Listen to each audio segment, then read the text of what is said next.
This was a program that ran from about 1967 until about 1975, sponsored by the Ann C. Stauffer Foundation for the primary purpose of recruiting and sending young African American boys 14 years old and are up to different white prep schools in the South.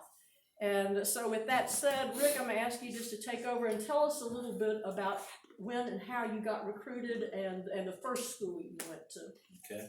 I, 1967, fall of 1967, got called in to, I was an 8th grader at Vine Junior High School, which half of that building now is the Family Investment Center.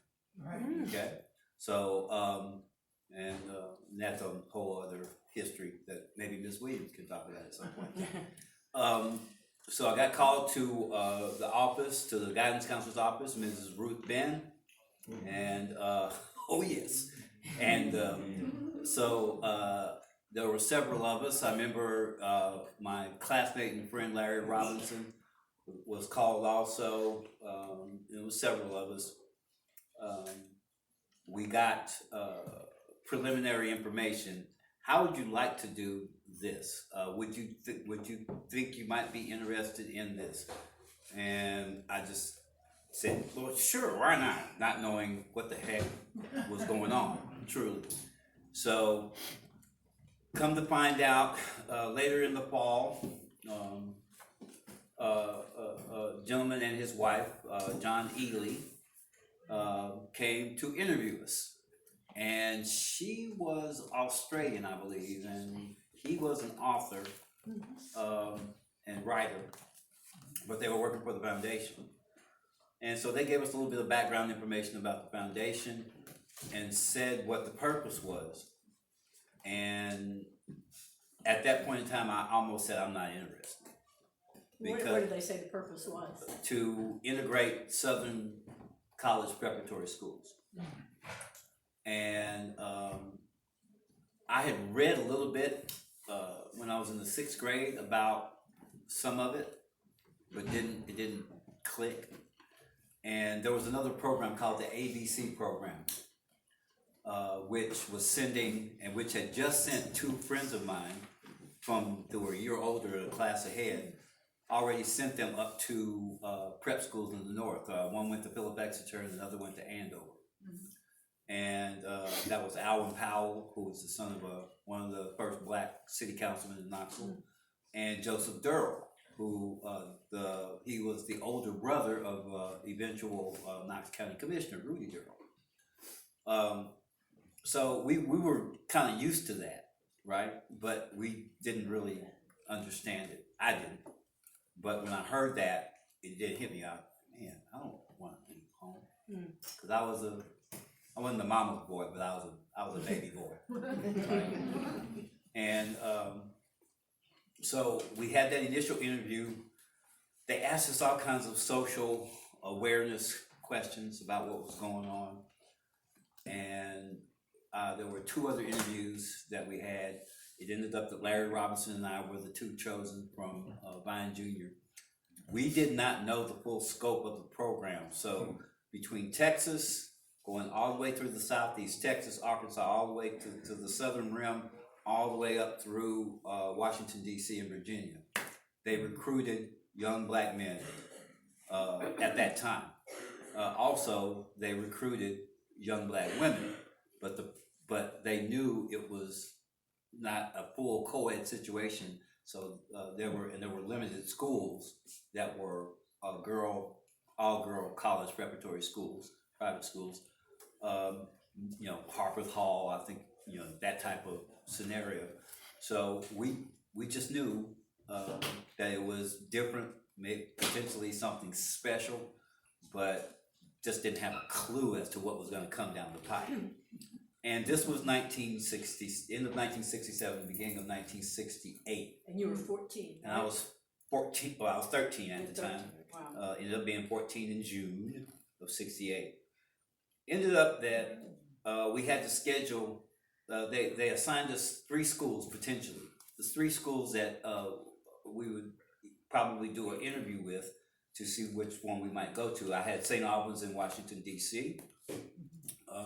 And the selling point of St. Albans for somebody from Tennessee was, at the time, that was the school that Albert Gore Jr. had graduated from, okay, in high school.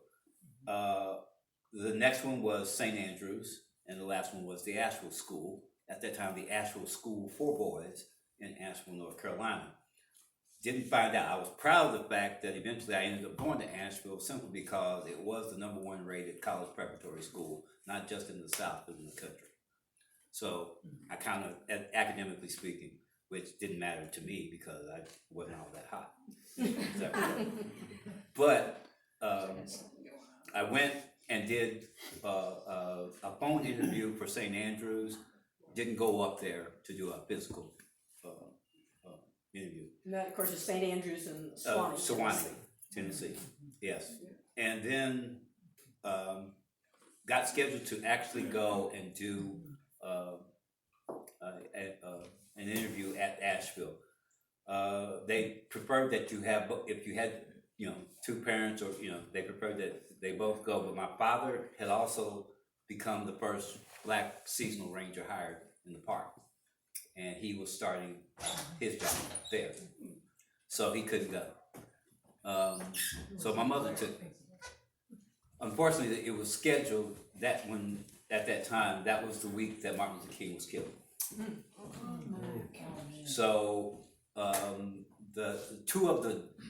I had the pleasure of going to the schools that two of the driving forces behind this program and overall integrating preparatory schools in the South. I went to those schools that they were headmasters of, and so at Asheville it was John Tyra. He was 6'7" tall, intimidating but nice. And I remember the first thing he said to me, my mother and I were waiting out kind of in the office area there, and he actually talked to my mother separately first, and then I got called in. The first thing he said to me was, he says, "You really don't want to be here, do you?" I said, "No." No. Just everything that was going on. There, I don't know if people remember, but when Martin Luther King was killed, there was a lot of violence. There was a lot of rioting going on. Some people like to make a lot about Bobby Kennedy saying this and that and everything and keeping people calm down and everything. There was a lot of rioting going on across the country, and there was a lot of ill feeling. I did my focus at that time as I started, because once I did the interviews, I realized I had to refocus what I thought about what was going on in those times. Okay, so 1968. Keep in mind, it was 1968, election year. So Larry and I ended up becoming part of the program, of course, and he ended up going to St. Andrews, and we had this thing where the summer program that we went into at Duke University, we spent 8 weeks during the summer of '68, and we were recuperating from the spring, right? And we were literally just observing all these different things that were going on across the country, and there was that focus. And so we went through this summer school program to get us ready to go to our respective schools. And it was rough, but it was okay, because they were trying to get us ready. We had all white instructors, and we had to do what they told us to do, and we had to learn the culture of being at these schools, because these schools have serious embedded culture, okay? And this is how we do it here at the Asheville School. This is how we do it here at the Virginia Episcopal School. This is how we do it at St. Albans. This is how we do it at St. Stephen's in Texas. This is how we do it at Westminster in Atlanta. And all these things, were just piling in on us. So there were 22 people in my class for '68, and that summer, one of the first people I met was a man named Vernon Jordan. And if you don't know, he ends up being the best friend of Bill Clinton and the one who covered his you know what during the Monica Lewinsky situation.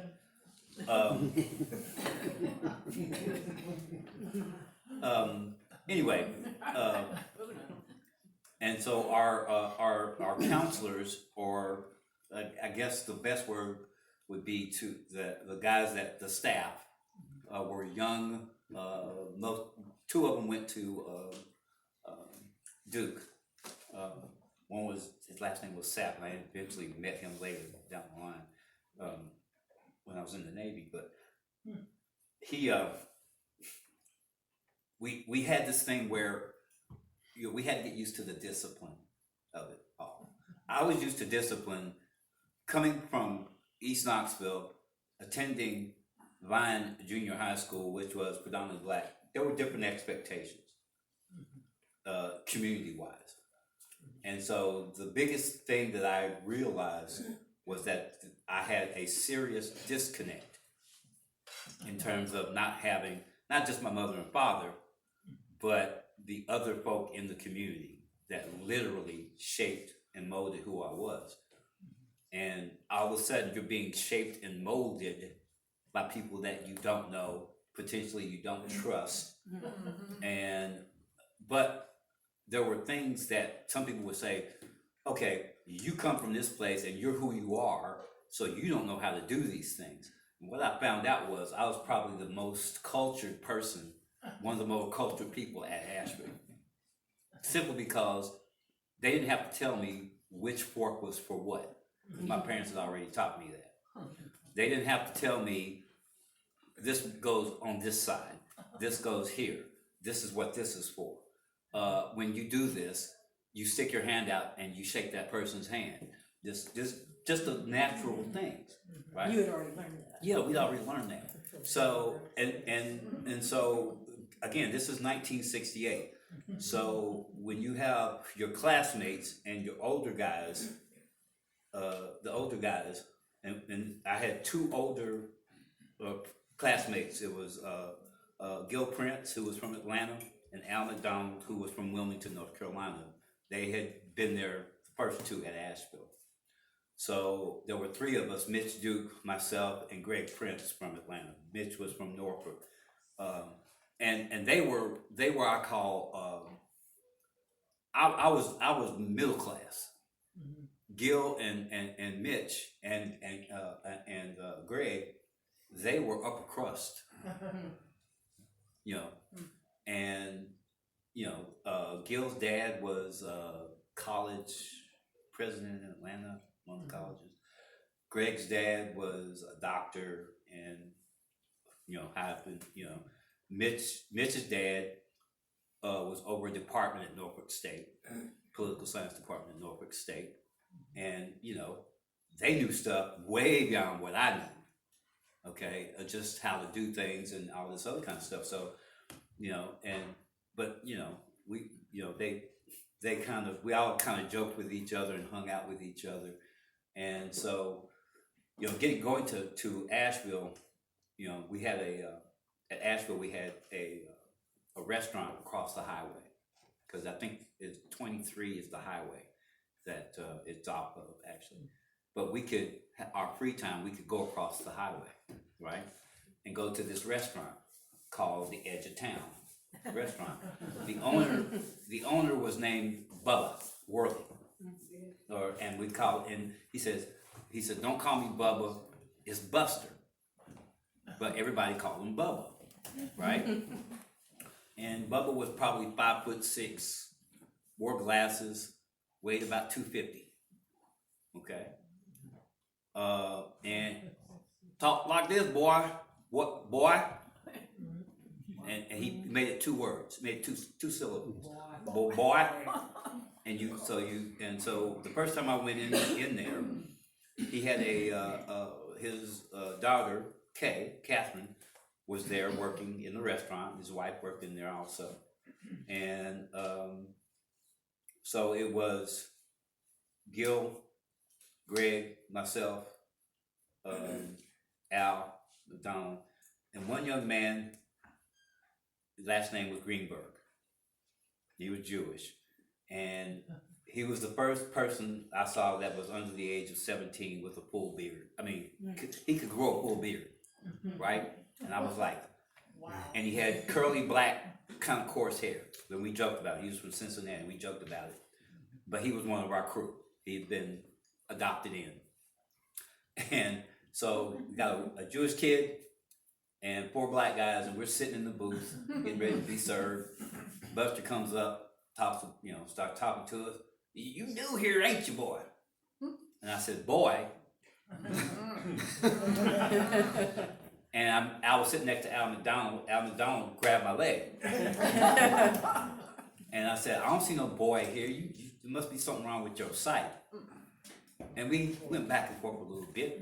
And the next thing I know, he says, boy, I'll go get my shotgun and blow your head off if you don't.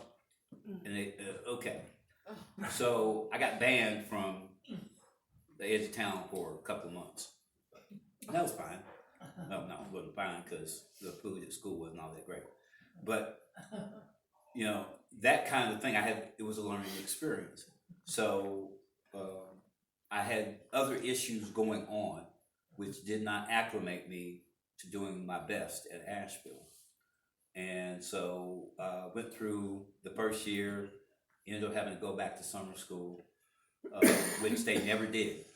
But they put together a program for me to do summer school at Asheville, right? So I went back after my freshman year, and your freshman year was called third form. You had third form, fourth form, fifth form, sixth form, okay? And you had this system called, we didn't have an honor system, but we had the prefect system. So you had prefects for every floor in the dorm, and for every, and they were always either, you had some, if you were good, if you were a junior, and you became a prefect. But most prefects were seniors. And they literally, they would, if something went down, you had to go through them, pretty much. And that was really hard to do. I had one guy his name was Thomas Marburger, and he's from here. He was from Knoxville. So he kind of looked after me too. And then we had another faculty member who was on the first floor of the dorm. His name was Ron Bromley. He was from here. He was a football coach and basketball coach. So my old man had made a deal with him to look after me. Don't get my way too much, but look after him because boy don't know what he's doing. So and I kind of got through that first year. Second year, it was rougher. I was a little bit more involved. And the other thing was, you had to do, it was 175 students on campus, and the majority of those were boarding. We had about 10 day students coming from the area. And that second year, we got one more black kid named Mike from Asheville. His dad was a funeral home director. And he came, but he was a day student, and he wasn't on scholarship. So it was all, we had, I think we had a total of 8 my second year there on campus. So we had actually started talking about starting a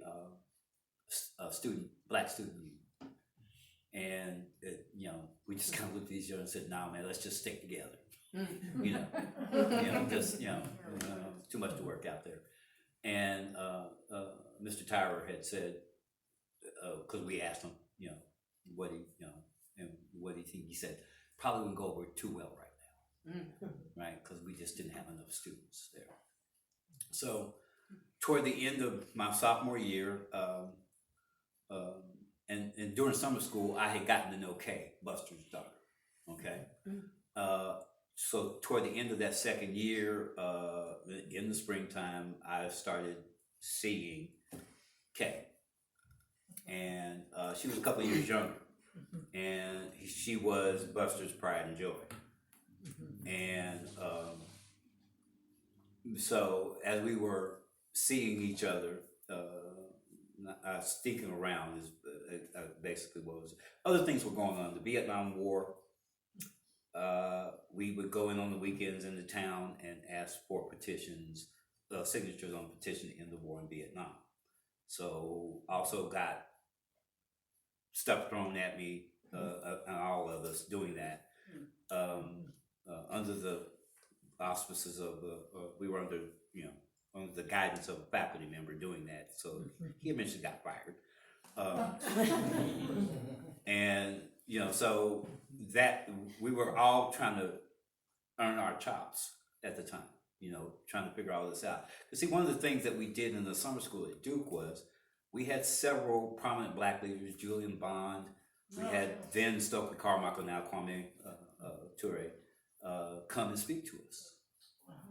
They got them in there and they spoke to us, and we talked about Black Power and the formation or the lack of formation within predominantly African communities, and what was going on, economics, what things should look like, but what things that weren't happening, and to some degree still aren't happening, and so we had that to take with us, and it kind of started rubbing off a little bit, and I just remember I was not focused academically, and it showed, and I remember the last day after exams and stuff in the spring, both my parents came to get me.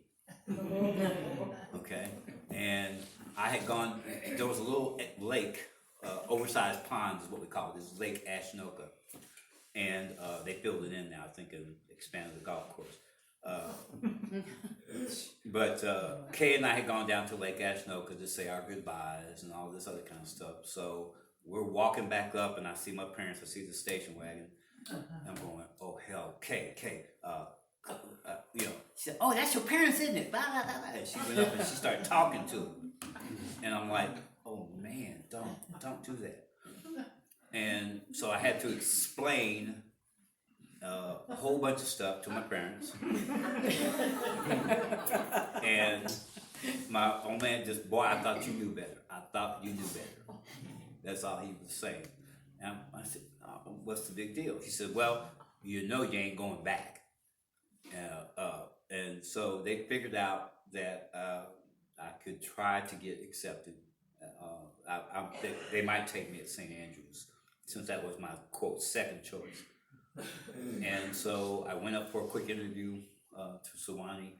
Well, actually, it was St. Andrews, actually. And we ended up agreeing that I would come there. So I started at St. Andrews in the fall of 1970. Did you act better at St. Andrews? No, I got in more trouble, but it was good trouble. It was good trouble. Because I finally got to realize, I went through my junior year, got into theater. Okay, I couldn't play sports because of my academics. I didn't qualify until that first semester, and so there were other activities. Okay, and keep in mind, other things had happened in 1970. You had Kent State. Mm-hmm. You had other riots going on in Philadelphia and Detroit and LA and Alabama. There was stuff going on in Alabama we still don't know about. We still don't hear about. Right. Okay, and so it was a tumultuous time period. Mm-hmm. Okay, and it was a heck of a time to have to grow up. Really, especially in a situation where you were the only one to. And when you how many black students were at St. Andrews? At St. Andrews, by that time they were taking more, and they had more day students. Okay. I remember one of the first people I met when I got to St. Andrews was JB. His name was James Beasley. James Beasley was from the Bottoms in Sewanee. His mother and father both had worked at St. Andrews. Every I don't care how small the town is, and historically speaking, you go to a town, especially a small southern town, and they always got to play. I laugh when when I saw this TV series In the Heat of the Night, and they talked about the black section called the bottoms. They called this section in Sewanee the bottoms, and it just, but they, you know what? They took us in. They took us in. And one of the other people that grew up there, her name was Jackie Paris. And Jackie Paris, we just recently became Facebook friends and reconnected. Jackie was a Stopper scholar. She was one of the first female Stopper scholars. And she ended up going to Salem Academy in Winston-Salem, right? And there's another story about Salem Academy and the dating situation. And that was the other part, the social part, like at Asheville. In Asheville, there is a all-black girls high school called Allen High School, right? And I had the daughter of Sammy Wynn and Wynn Davis, and then Ann Wynn. I remember her. Yeah, she and who ended up being the best friend of my sister when they went to Spelman together. Okay, Ann was in my class. She ended up going to Allen for a year or two. I don't know how that happened, but I think Mom just said, you know, you're not gonna mess around, and because another dynamic of this is in the late '60s, once the integration started really taking shape here, blacks were getting recruited to the public schools, not only the public schools, okay. Transfer program was they worked it so that, you know, let's get some more over here at West, let's get some at Fulton, and you know, East, you know, and then Austin East merged also by 1969, 1970. So you know, Catholic literally recruited the basketball team from Vine Junior High School. My cousin was a part of that, and so those types of things were happening, right? Because it was, you know, so we were kind of used to that. And my sister ends up going to Catholic, right? So, you know, we had that interaction going on, so people knew what the deal was, but at the same time, you didn't want to have this. You wanted to avoid this sense of entitlement and separateness. And one of the things that kept me kind of grounded was the fact that from the time I was 10 years old, I pushed a lawnmower from April till October, right? So my old man was good about that, right? And I worked. I was used to that, and that was one of the things I think that made me stand out amongst my fellow Stopper classmates, was that I had that, okay, dude, you know, if you ain't sweating, you ain't doing nothing. You know, and so when I got to St. Andrews, went through that, you know, it was good. It was really good. You graduated from St. Andrews. I graduated from St. Andrews. St. Andrews is a very, the mountaintop is a spiritual place. Yes. The mountaintop is a spiritual place, and I would take me some long walks out in the woods, okay, up on the plateau. It was nice. It was beautiful, in fact. But we had situations pop up, and one of those situations was my senior year. I ended up, you had to do a senior term paper, and it had to be at least 30 pages. And you had to start on it in October. You had to get your subject matter. It had to be approved and all this. I did not like the subject matter, suggested subject matter. So on the list that we had, the suggested list. So I said, hey, I went to Father Martin. His name was Franklin Martin. I'm a priest in the Episcopal Church, and by golly, you're going to do what you're told to do, right? And we went and had a conversation about me not turning in what my term paper was going to be on. Rick, what's the problem? I don't see anything I'm interested in. Okay, well, what would you want to do it on? I said, well, I just went kind of perused through this book by James Cone. It's called Black Power and Black Theology. Rick, I don't think that's going to happen. Right? And I said, okay, But the requirements about the senior term paper were you had to do a senior term paper in order to graduate. Now this is in the fall, and I'm playing football. People are looking at me. I'm pretty good, right? And we're doing all this other kind of stuff, and I'm getting my status on campus is solidified. I was a senior work supervisor. I was over the dining hall and the kitchen. Okay, so I was popular. And you know, there were like I said, things going on. So after it was determined that I was not going to have my outline done in time, okay, we had to make a deal. And the deal was, as it went through into the spring,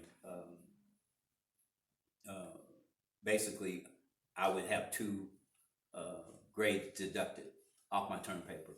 I could write my term paper on Black Power and Black Theology. So that was automatic. So it was up to me to make sure I got it. So I did my term paper.